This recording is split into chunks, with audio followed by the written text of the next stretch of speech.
And one thing I'm so aware of, as I suppose a dad of two young children, is when we had the Carrickmines affair back in 2015, and also subsequent to that, the OCO and the very detailed report he published in connection with the particular site in Cork, and what young children in our society, in our community, have had to grapple with and go through in terms of getting to their place of education and growing up with their family. And subsequent to that, I've obviously met with the OCO, I've met with the Human Rights Commissioner, been down to Cork, and we have monthly meetings with the local authority in question in Cork to get a resolution. And we have a number of families that we've worked with and found a resolution for. But in terms of a broad capital response to ensure that we have secure, sustainable accommodation, we're working very hard to deliver that.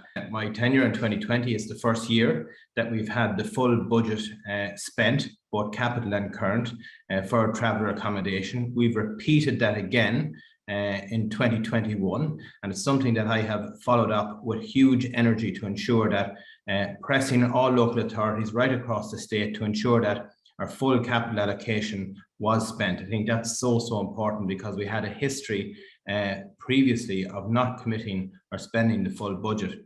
And in 2022, I've started early again to get the word out to our local authorities of around 24.5 million, both capital and current, that we want to respond to this massive challenge that is in our society and our community, to ensure that we are getting money spent on the ground. This is generations of work, and I do appreciate, when people look back in the passage of time and feel that not much has changed, and it feels very frustrating in their community as they look at large at so much suffering, homelessness, as we see it's so acute among the travelling community, but also in terms of the progress that's been made. We need so much more data in terms of our traveller identifier going through. We really need to make significant progress in terms of our CSO and our data from the next census. I think that's going to be very important to try and pinpoint how policy should follow as we get the 32 recommendations implemented in the report. So obviously one of the key things was the traveller identifier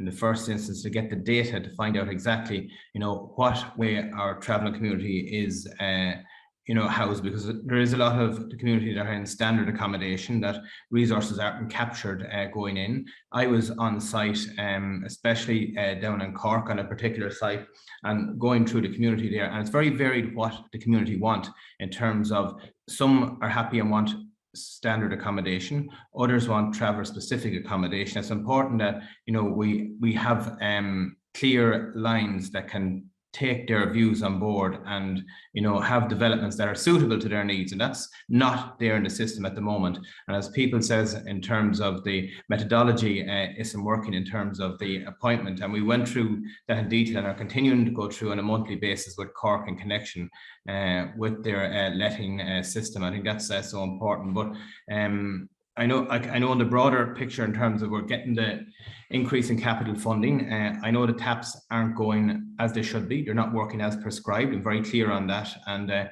we're examining, I've met with the opposition as well, parties, to try and examine ways where we can bring about more accountability for the local authorities directly when they devise their 5-year programme. There needs to be teeth where they're held accountable if they're not meeting the terms of that programme, or that they're not providing enough units that they said they would, and to be held accountable in that regard. And that's going to be very important too. We're working on that as well.